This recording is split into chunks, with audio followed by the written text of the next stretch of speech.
Good morning and good afternoon, everybody, depending on where we are. It's morning on our side of the globe, but the afternoon in China and India, I guess. Welcome to all the participants, panelists, the speakers. Here we are at our local international government information webinar series, and the topic of today is the first draft of the Global Biodiversity Framework and how it affects local and international government. Before starting, I will give some house rules. In fact, that the very webinar will be recorded, and by attending it, you just give me the consent to be recording it. It will be muted and no video will be on to say bandwidth. And please watch the chat box for bios information. And if you have any questions, please drop them in the chat box that will be responded later.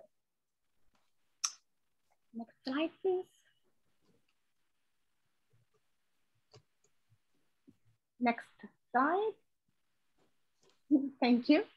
So I shortly introduce myself. I'm Stefania Romano, the coordinator for Cities with Nature, and which is a partnership initiative which is led by ICLEI, IUCN, and Nature Conservancy. My portfolio specifically is advocacy and partnership, and I will be moderating the session today.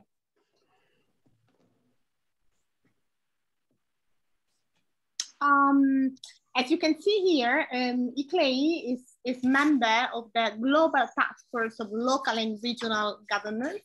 In fact, ICLEI serves as a focal point for the UN CBD in the Global Task Force, and you can see the other members over there. Now, ICLEI CBC hosts a monthly advocacy webinar to keep the local and international government constituency updated and informed about the negotiations which are going on in the biodiversity agenda leading to the COP15. And the last webinar was July 1st, where we involved the network partners and colleagues to get reflections on engagement with citizen region to enhance implementation of the post-2020 Global Biodiversity Framework and the road to COP15.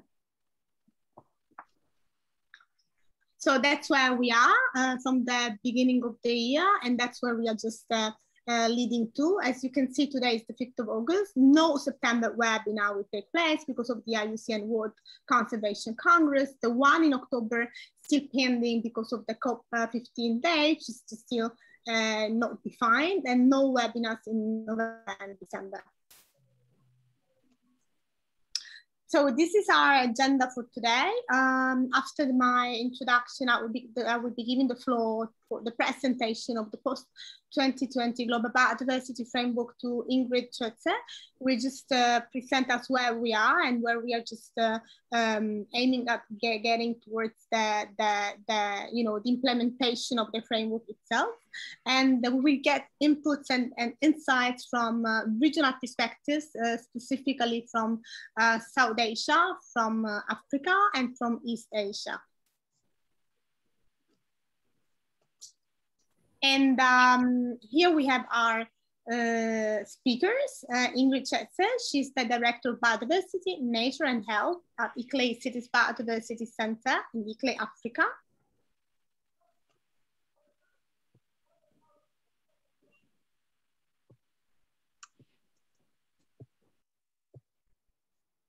And we also have Merlin Lau from China and Mona Lisa Sen from India.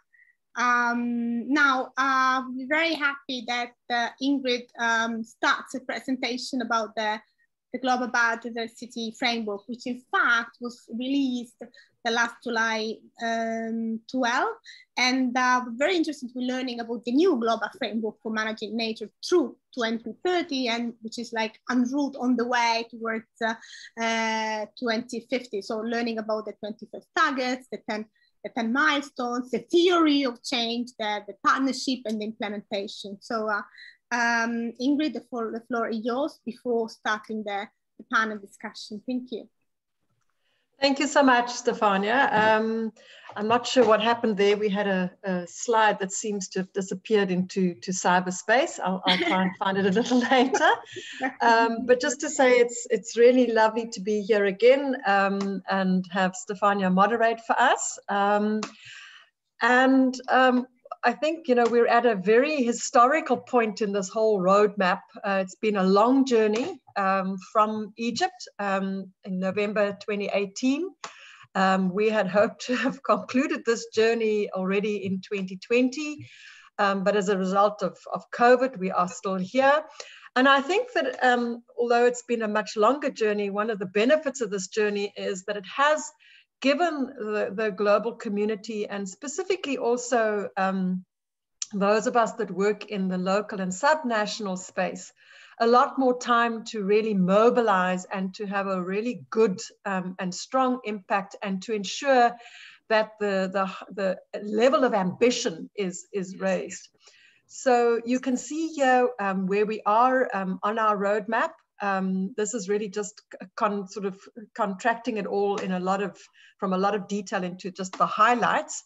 The important negotiations coming up now will be of the intersessional open-ended working group. It's the third meeting, and that is scheduled to take place this month from the 23rd of August, and it will end on the 3rd of September.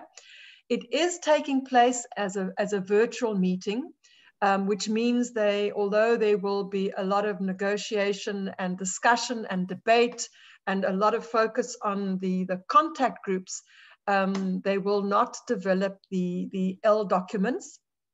And the plan is that there will be an in-person meeting early next year, hopefully in January, and it's set to be in Geneva. The formal notification of this will still come out, but the importance of that meeting is that it is intended to take the negotiations of the two subsidiary bodies and the open-ended working group to the point where they can prepare and finalize the documents that will go to COP. We've also heard that the COP meeting is going to be, again, have to be postponed. It is scheduled, the formal dates still are in the second half of October this year, but we believe, and there has been, these messages have come out from the Secretariat as well as from a number of other sources, that because of the ongoing COVID situation and travel restrictions and all of those things that are related to it, they will probably be splitting the COP into two parts. So there'll be a first part now in October, which will primarily be virtual, and it'll be really just the high level segment and the sort of ceremony of handing from one COP host to the next COP, and then the actual the real meaty stuff, the negotiations, will then be deferred and take place towards the end of April, early in May next year, and in Kunming.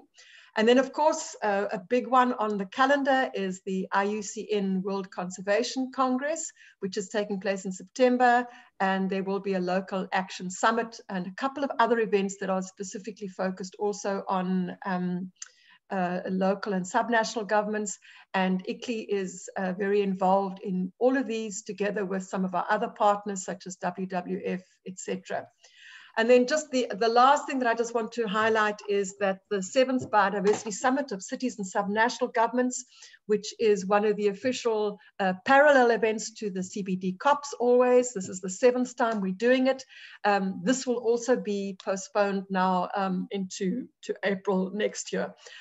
We're hoping to soon have formal notification coming from the Secretariat of the CBD and the COP hosts, China, within the next few weeks to confirm all of the new dates.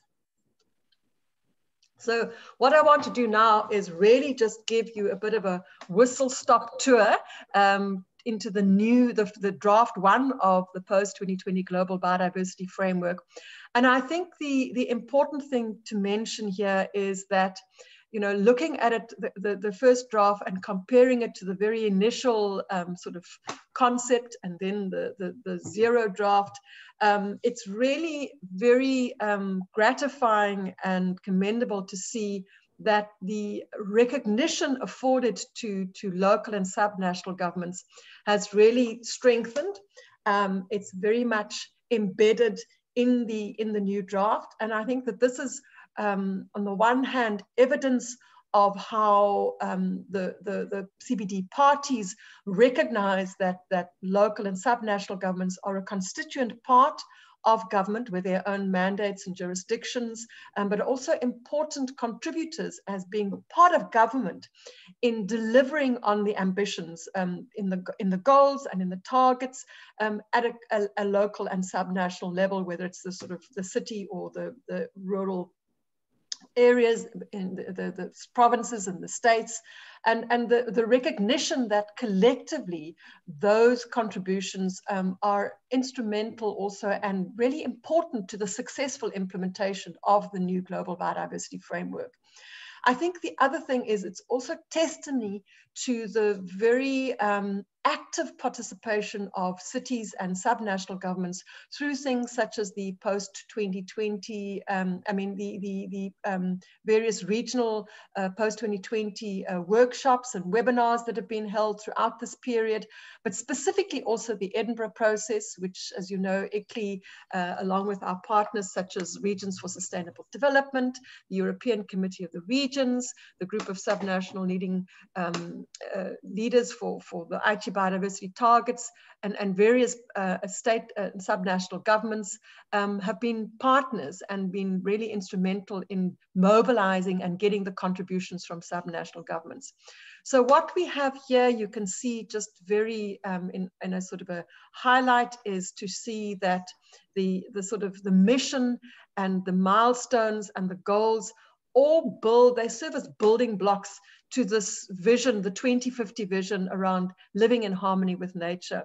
And I think the important thing is to understand that we're trying to move from a state where there's a loss of biodiversity, extinction rates are unprecedented, it's affecting human well-being, sustainable development, our ability to reach the SDGs. And all of these things are focusing on, for example, reducing threats, meeting people's needs, finding and providing the tools and solutions that are necessary within the basis of responsibility, transparency, and looking at how one can enable coordination and implementation. So that's why you'll see in the goals and the milestones, you have these major areas which focus on the sort of big threats and issues facing our biodiversity globally, from things such as ecosystem species and genetic diversity, focusing then very specifically also on how we meet human needs and how we can optimize nature's contributions to people, how one would share the benefits equitably, so there's a justice element that comes in there, and of course underpinned by effective and innovative and transformative means of implementation. I think what is also important is and you'll see in the little quote there, as I said, you know, just the level of recognition that although implementation is at the national level, it cannot do and it cannot be effective without support from all the subnational levels. The other thing that I just want to mention is that in this draft, for the first time, there's also recognition of the updated and more ambitious plan of action. You'll remember that we have reported on this previously. This is something that has come as a result of the Edinburgh process, and specifically also a lot of the mobilization and the advocacy work that ICLEI and our partners have done. And it will, in a sense, it's the new version of the 2010 plan of action for engagement with subnational city and other local authorities. And this draft one recognizes it. So that's a very important point. And while we do feel that we could still strengthen some of the references so that there's also recognition that implementation is not just at national, but certainly also at local and subnational level, at least you know, these things are getting into very prominently featuring into the new draft. So this is just to give you an idea of the structure of how it works. It's a complex document. You know, it has its vision, which is 2015. Then that's underpinned by 4 specific goals. and it reflects those themes that I mentioned in the previous slide. So you can see there, for example, goal A looks at the integrity of ecosystems and how these can be enhanced. And that is fleshed out in terms of 3 specific 2030 milestones. I'm not going to go into the detail here. We will share the link just now. But then the second one that I think is very important is the nature's contributions to people that are valued.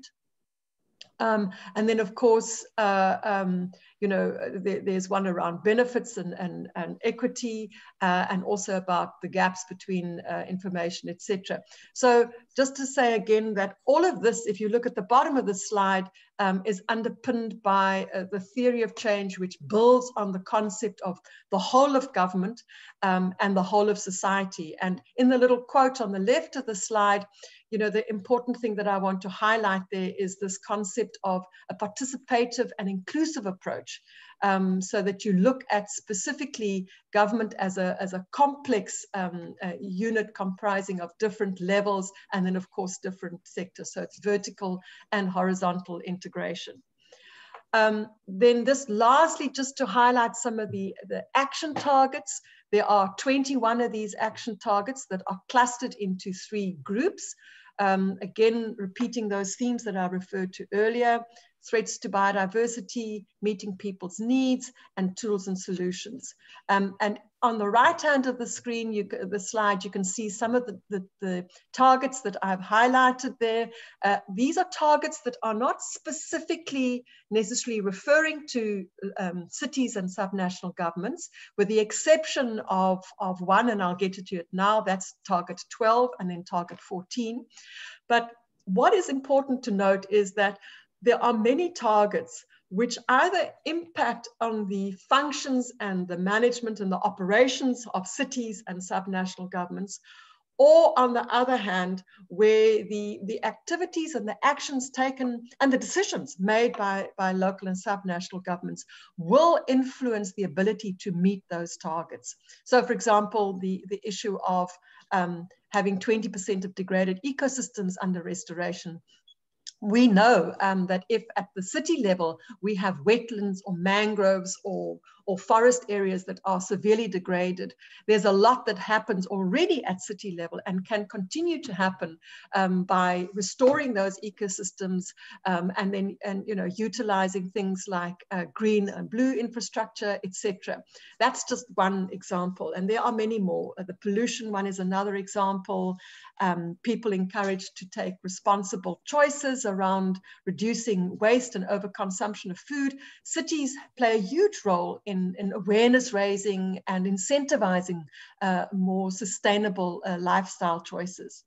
The 2 that I want to focus on very briefly before I close is the one, target 12, which looks very specifically at the issue of benefits to people within urban communities and densely populated areas of green and blue spaces. And it looks at the issue of the size, the area, the access, getting those benefits, and focusing specifically then on issues of human health and well-being in our urban areas, which, given the context of COVID, I think, and the fact that there's so much inequality in the world around resource accesses, etc., this is a really important one. And then the target 14 is the other important one. It's what we call the mainstreaming target. And basically it's around how all levels of government should integrate the biodiversity values and the considerations of biodiversity into policies, regulations, planning, development processes that stretch from things like poverty alleviation to disaster risk management, to infrastructure development, even to the financing aspect with the concept of natural capital accounts, etc. And Stefania, that's the end. There are some links. And we will put the other link in the chat box for you shortly. Thank you. Thank you so much, Ingrid. This is great, comprehensive presentation. In fact, you just took us through the journey. We just could visualize the journey from Egypt from 2018 until now. And that's great to see and to learn that the level of ambition is raised and that there is recognition for local and international communities, and that cities play a key role in raising awareness. And very happy to be learning about that transformative change, which is just taking place, and learning about the 2030 targets towards the 2050 global goal. And absolutely, it's so important, as you were saying, that the target number to help about human health, since we're still going through a lot of stress and turmoil because of COVID-19. I think that it would be really very interesting now to be involving our panelists and learning from them about their personal perspectives regionally, just conveying the sense on how the global biodiversity framework impacts on their cities, in their regions, and what's their experience. So my first question would be, in fact, how do you think that the Edinburgh process and the vertical dialogues which have been taking place over the last months have helped cities and regions to become more aware of the global biodiversity agenda, and what's the role of the global biodiversity framework into contributing to the agenda overall? And be very happy whether like Mona wants to be starting, and then passing you to Merlin, and then having and then Ingrid again for the African perspective, and then have an interactive exchange. Thanks, Stefania. See, I'll say in India, these dialogues have gone a very long way for cities to understand the way they can contribute to biodiversity goals globally. Here in India, as of now, we're in a country where even the LBSAPs are not done at local level in all cities. So for a city to understand, one, what this framework is, and second, how their action will feed into the national reporting and which will go into a global reporting, these dialogues have helped tremendously for cities to at least come into that understanding. Now with this depth of understanding, slowly they can start building on how to do it. Till now, they did not really have an understanding of the connect at the global level, the national level, as well as the city level. So everything was going on in isolation.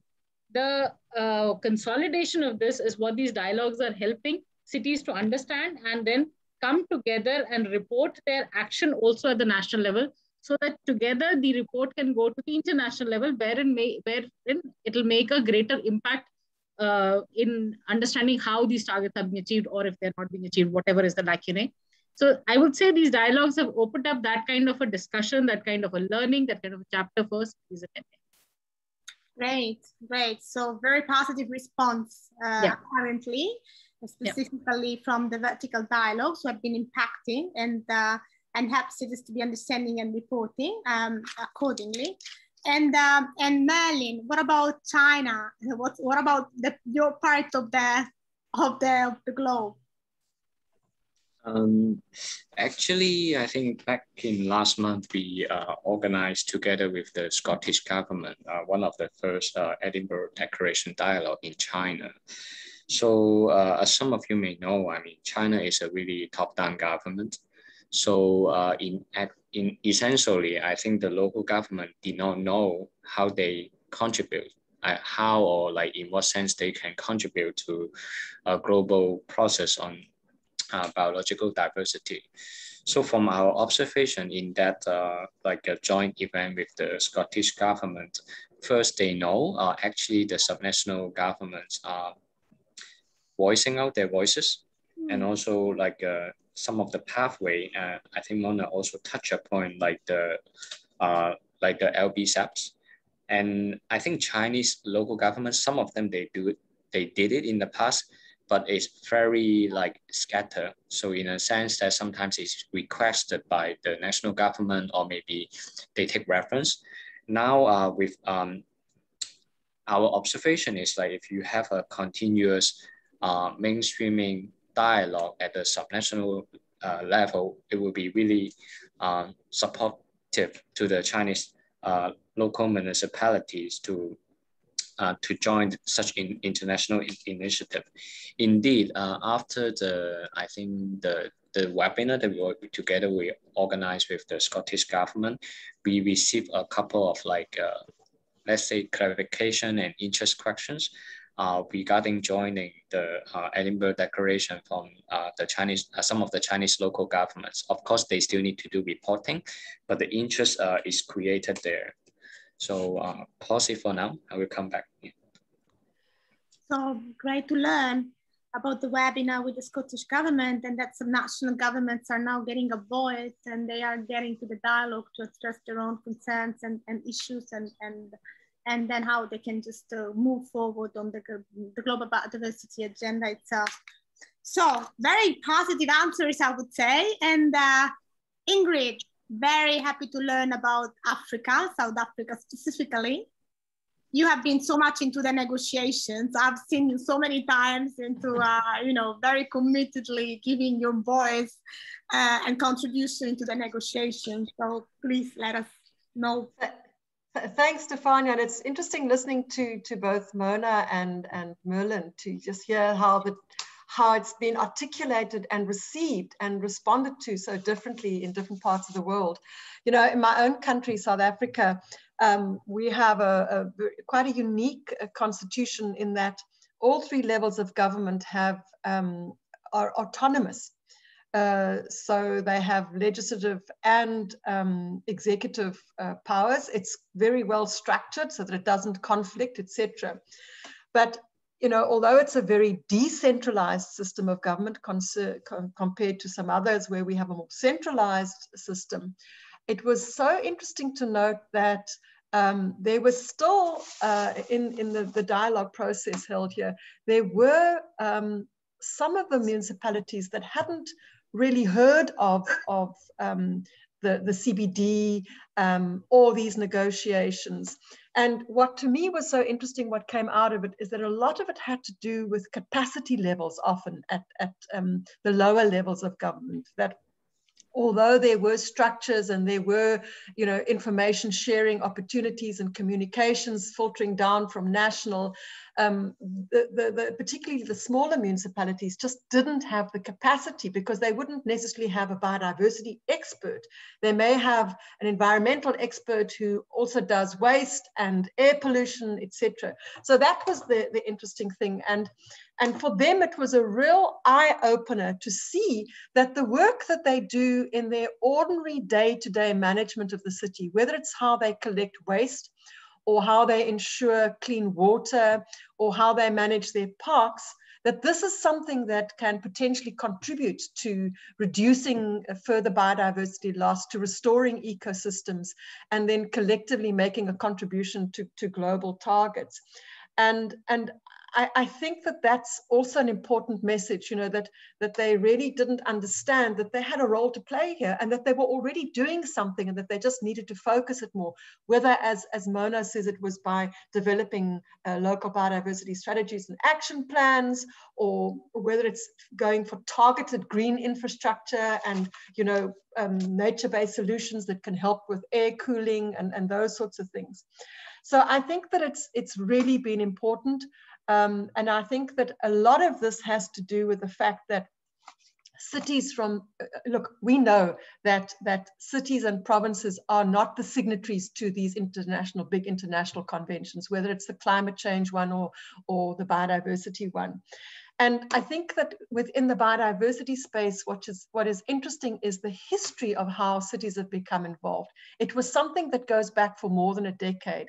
And it was born from the cities themselves. When in Curitiba in 2006, there was a group of mayors that got together and said, hey, we are also important actors here and we want to make a contribution. And that has grown. And the highlight has been, of course, the fact that we've been able to mobilize so many cities to the point now that we are, you know, able to reach out to countries like China, Colombia, Peru, Canada, South Africa, you know, and I mean, the Edinburgh process was a very wide process. It was a global process, and it's, You know, there were people from all over the world, even people from parts of the, Middle East and from the Far East, etc. So it's really become a global movement.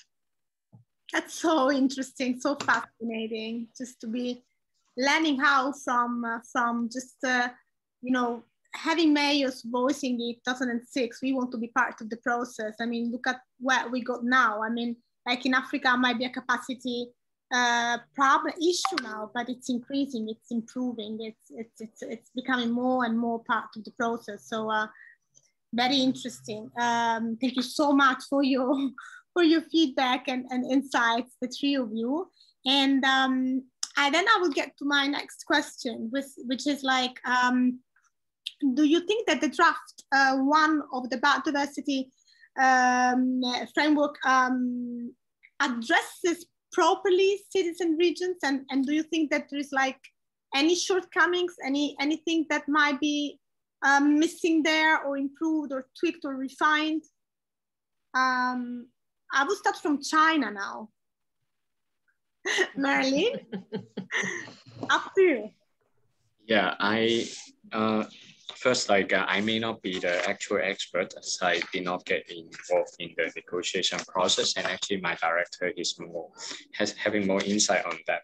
But I think overall, from my perspective, just now Ingrid touched upon Goal C and Goal D, of mapping, really realizing the impact, how biodiversity tools and resources can help the cities. Is something that we are having a very interesting discussion with Chinese cities. So in the past, they only know I need to plant more trees, for example. But in terms of monetary and non-monetary benefit, we are having some new discussion, including just now we mentioned the LBSAPs, and also we are planning to also localize the Singapore cities biodiversity indexes in China that receive really good interest. And then another point that I think is good in a sense that the Goldie mentioned about financial instrument and implementation. We are also having very interesting discussion actually very recently with the World Bank, and also in China, the Asia Infrastructure Investment Bank, AIIB. So they both have a mainstream new agenda on biodiversity, not just on biodiversity, but urban biodiversity. So in a sense, they are actually World Bank is planning on something like that initiative. And the AIIB is new to the space, and they are consulting with us since now they are seeing that in order to actually do it and put their money would be with the local government in the cities itself. So I think Goldie is really matching the interest in the Chinese context. And then maybe one point is about the enabling conditions that's also mentioned in the draft framework. Just now we touched upon the local government, but we have another interesting insight is that private sector, although today we talk about subnational and local governments. So it's very interesting in China that actually local governments work really closely with the local enterprises in that city or in that region. So they are also trying to see how their enterprises or SMEs can be involved. So we just came back from Kunming last week, not me, our team. The local government actually introduced a couple of companies that are really interested in the process, but we surprisingly find them know very little in terms of the CBD process, draft framework, and post 2020, etc. We have really good conversation, and I think the enabling factors for this draft or maybe future draft would need to strengthen this further. Yeah. That's fantastic. Very good news and very interesting. So it's great to learn that new financial streams are getting into the subnational governments for urban diversity, and that the private sector is also involved. So that's the way forward, I would say. We should be strengthened, in fact. Thank you, Merlin. Thank you so much for this insight. And Mona, the floor is yours. I will say that the framework as of now, explicit mention of urban areas or urban local bodies is very less. It's particularly that one target 12 and 14 if we really extend the scope of it.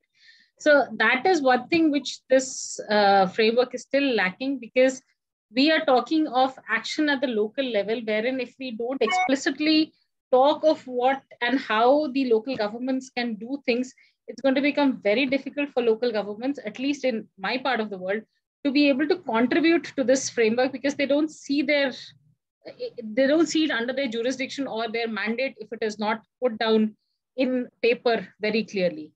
The other thing that, of course, I need to check on this is for each of these indicators or each of these milestones, what are the monitoring actions? Does that include local government actions or not?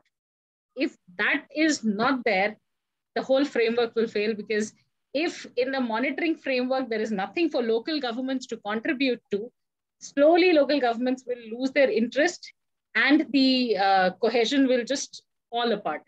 So these are things I think which need to be seen in probably the next draft of the framework when they come up, to institutionalize urban local governments into the entire framework. That is something which I felt is still lacking in the framework, though it has improved a little from the zero draft to the first draft, but I still see there's a lot of scope for this to improve further.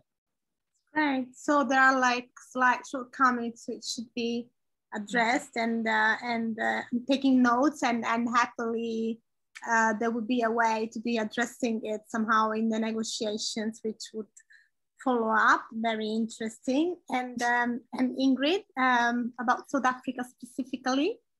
Well, I think that both Mona and Merlin have made very valuable and very valid comments around what the gaps are. And I want to touch on those two things. The one is the sort of enabling conditions, and then the other one is the implementation support mechanisms. I think that in a sense, the institutionalization for local and subnational governments happens through the plan of action.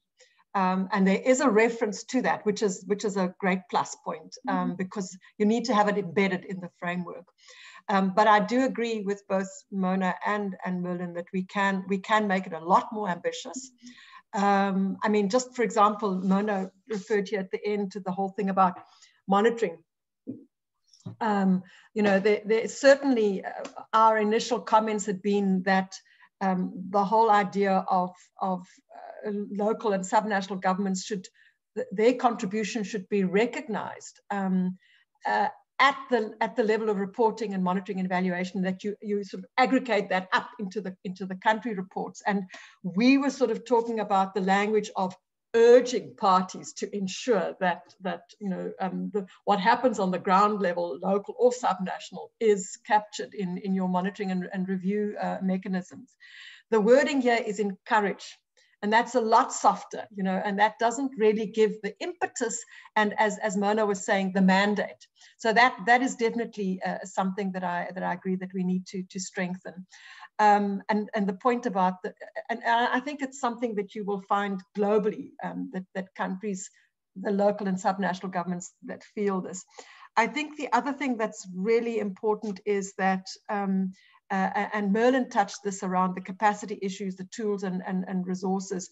There is reference in the GBF to, for example, the awareness raising, capacity building, implementation support mechanisms, but it does not pull it down clearly enough to the local subnational level. In fact, there's a rather confusing bit of wording in under the enabling conditions, which is not clear, and we've asked for clarification of this.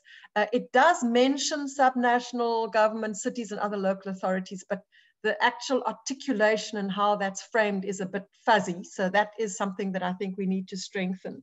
And then the other important thing is, and it comes back to this capacity thing, is this whole concept of resource mobilization.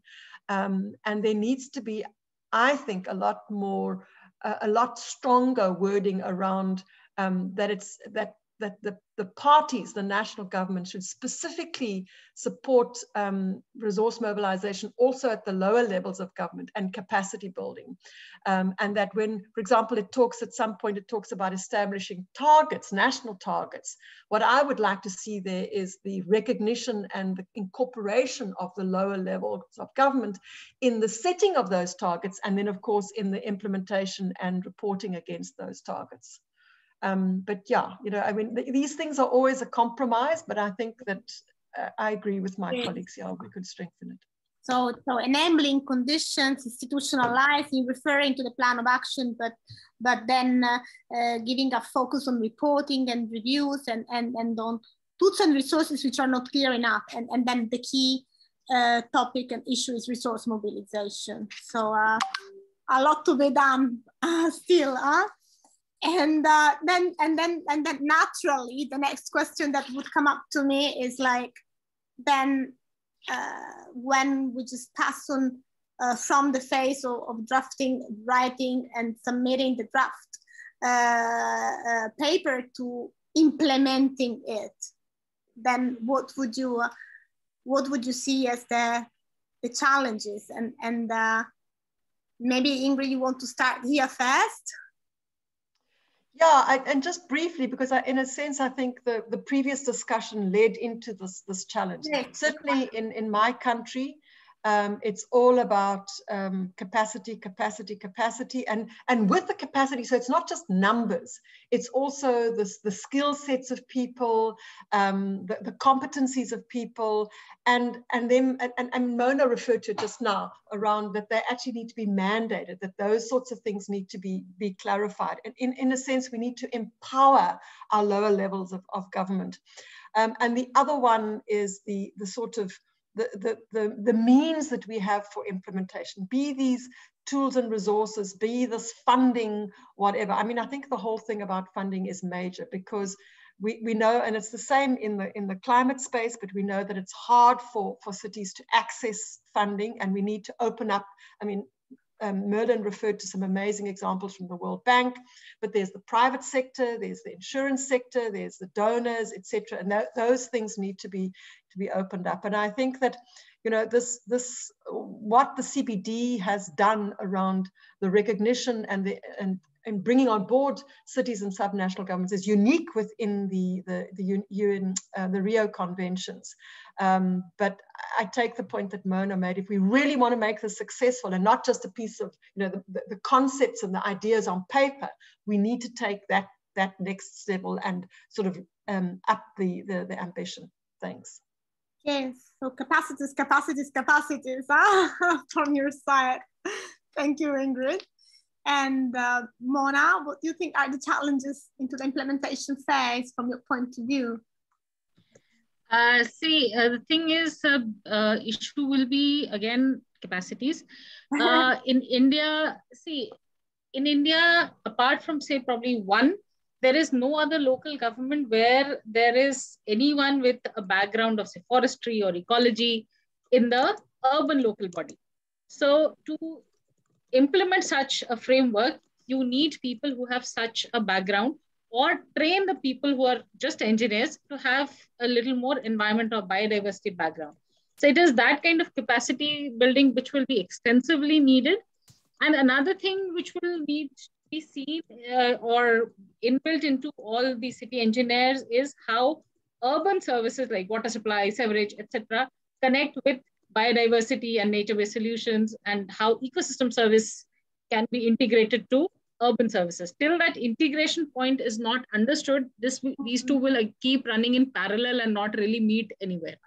So those are the hurdles which will come. But the more we can make this a mandate, the more the city governments will put effort into this and build on it further.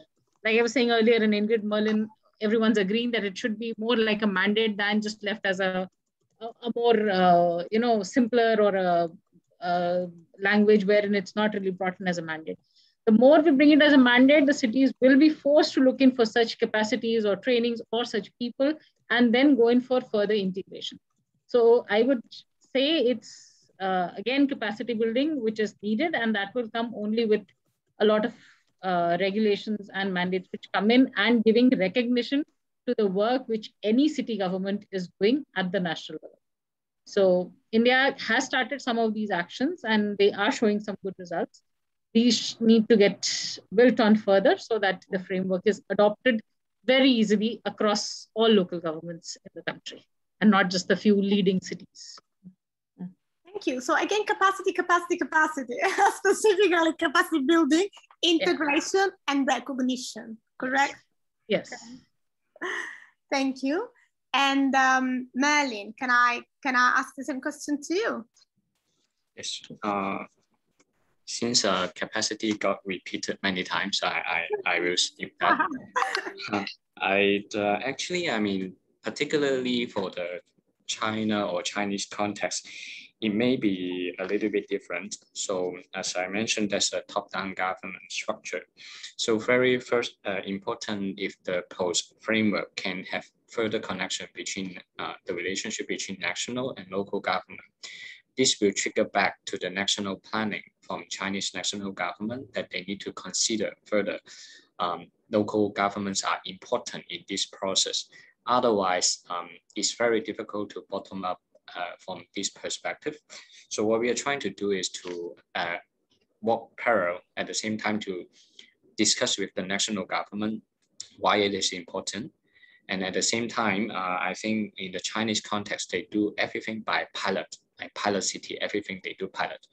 So if the implementation can manage to demonstrate a few really successful cases, and the replication speed in Chinese context is really fast.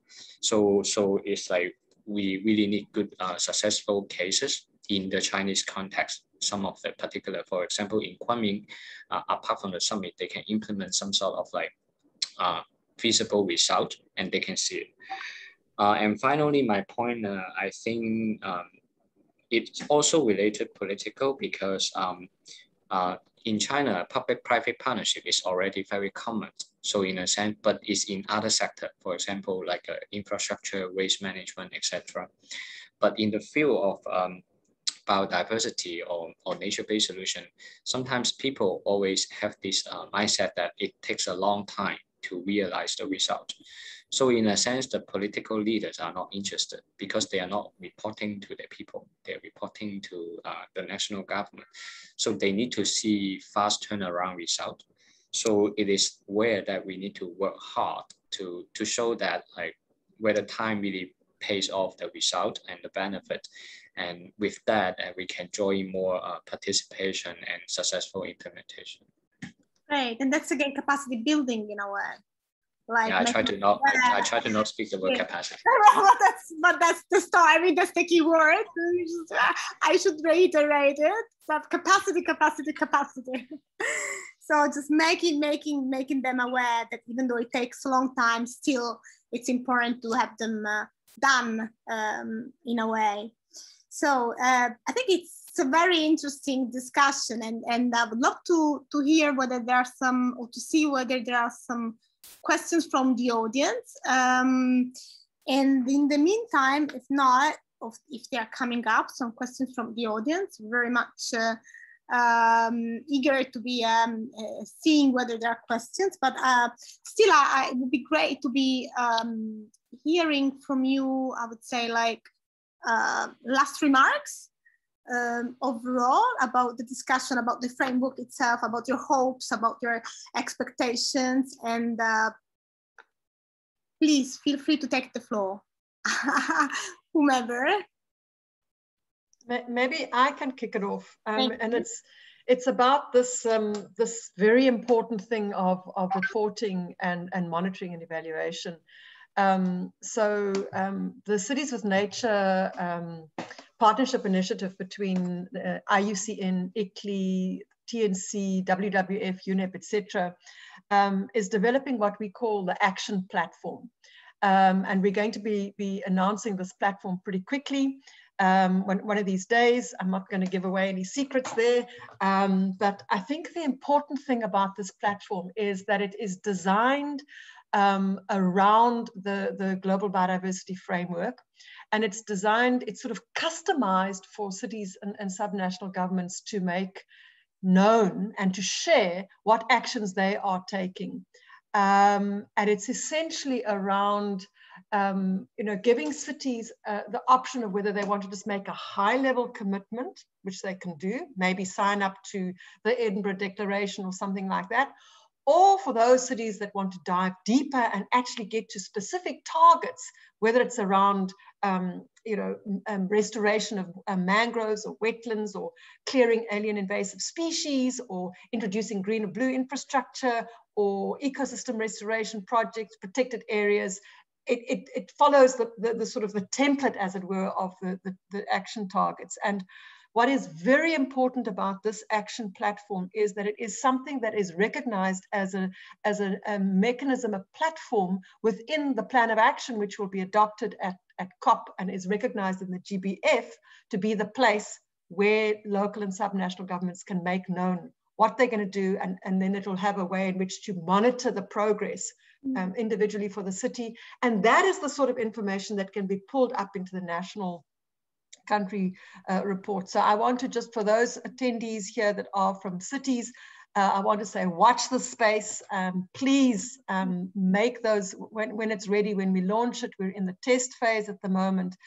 Please, that's going to be the place where you can become part of this whole global initiative and this movement to take action for our planet, for biodiversity, and for our cities and the people that live in them. Great, fantastic action platform, and we are part of the process. We're so proud of it throughout Cities with Nature. Mona, up to you. Yes, so I would just say that this framework is a very good step. It's a very good recognition that it's giving to the work that cities can do, though of course there's scope to put in more. But as such, all nations should now work towards this framework and encourage their cities to be reporting more, to be taking up more action, which cities are doing on an individual level, which is not really reported out. That's another issue. So this framework will probably help to consolidate all such actions as well. So I just hope that it takes into consideration the various lacunae which are being highlighted, not just by us, by others as well, to develop the final framework wherein a lot of these get addressed. And I think this is a good step which has been taken, and it considers local governments as well. So it's just that we need to bring in a concept of the mandate and the recognition. So capacity, action. Yeah. Marlene, your last remarks? So, I mean, apart from what's mentioned by Ingrid, particularly on MRV monitoring, and we have actually Mona also touched upon reporting. From our region, I mean, particularly, I think just also the framework touched upon like tools and solutions. But when I say tools and solutions here, it's more like focusing how these tools and solutions can support the cities and subnational governments. And also, I personally see, I mean, the space, like how you manage to create common indicator, standardize, in order, I mean, in our context for the Chinese local governments to really benchmark with international practices and approach. So it's sort of like standardization or like better visualization of like tools and solutions that will be really helpful. Of course, just now already mentioned, the platform is a kind of a core space that allow it to happen. And what I add a point is actually maybe some of the ingredients in that, yeah. So tools and solution and common indicators, absolutely, so important. And in fact, we have a very interesting question from the audience, from an internal audience, from Peter Bota, that I'm very happy to be raising to you as panelists, which is very interesting, in fact. And how can local and national governments work more on integrating the climate and biodiversity agenda. You can see Peter is the other global coordinator of Cities with Nature, and this portfolio is knowledge management. So, so up to you for the answer. How can local and some national governments more on integrating climate and biodiversity agendas? Please, Merlin. Maybe I can quickly speak out. Actually, I mean, for us, it's quite interesting in a sense because whether it's by chance or like by purpose, the COP15 is happening in China. So the political momentum is built. And for us, when we work with a local government, it's very important to align with the national agenda. So in Chinese national government, they commit carbon neutrality by 2060. So the way to do is to really create similar impact. And we have already seen it, like the national government, once they announced this target, other field, including circular economy, for example, they will somehow automatically try to align on that. And for us, what we need to do as eClay or as a city network, we should try to connect this kind of like high level agenda together when planning our activities and action plan with the cities. And with that, the things will move more smoothly. It's just a quick response from me. Yes, align with the national agenda. And Ingrid, I'm sure you are eager to be also jumping in. I know you, and I know you love the topic, so I can't wait. Yeah. Just quickly, so Mona can also say something. I think just to build on what Merlin has said, I think the other important thing is to use, for example, ecosystem-based adaptation solutions and approaches in dealing with challenges that are related to extreme weather events or disaster risk reduction, and even just planning, land use planning and infrastructure solutions. And then, of course, the sort of cascading down of from the NDCs down into the local climate action plans is to recognize the contributions of nature to dealing with many of those challenges also. Yes. Yes. Mona, please, your turn. Yeah, so I'll agree with that. And it's that the NDCs and the NBSAPs have to speak to each other and not stand isolated documents here and there which don't talk to each other. And another thing which is happening in India is that we have something called the Climate Smart Cities Assessment Framework that has come up, which is essentially on climate change and what cities are doing. But urban biodiversity forms one of the 6 pillars in the assessment framework. So India government is trying to bring in an amalgamation of these. So this is at least 100 smart cities of India who are competing with this framework every year. So they're also working on their urban biodiversity and not just, traditionally what we call as climate resilient infrastructure, which doesn't really include biodiversity. So these kind of initiatives are going on, but like I said, the NDC and the NBSAP has to speak to each other. Otherwise, amalgamating climate change and biodiversity action will remain a dream. Yes, which is in fact topical though. I mean, it's so important that this integration happens and takes place. So that would be one of the next steps, I would say. I mean, part of the process. So thank you so much for the panelists, for your insights, perspective, comments. We learned so much. I've learned so much, and I'm really eager to see what will follow up from that. How we'll just go back to our desk and then think of how the framework can be improved and how we can be contributing, each of us, each of you personally, and within the community and within our organizations. So thank you. And I think we will just going slowly towards the wrap up and closing. And maybe we will just say a few words about cities with nature. Yes, we really very much encourage cities and the relevant stakeholders to be joining Cities with Nature. Cities with Nature, as we were saying at the very beginning, is a partnership, is a big tent that puts together different organizations. That the founding partners are IUCN, the Nature Conservancy, and ICLEI itself, we have other supporting partners like WWF, like UNEP, and it's growing. We're just recently embracing in our family also the Global Youth Biodiversity Network and 880. We're just planning to them actions for the future. I mean, next actions for, in fact, having an impact on global agendas. It's so Cities with Nature engages cities and regions. It's a platform of knowledge and sharing and learning. It's a space for collective actions, and it invites partners to come more and shape their own initiatives. It grows and strengthens with virtual community, knowing that we have to be facing crisis with resilience and with sharing best practices and action. So join Cities with Nature, become part of our big tent, of our family.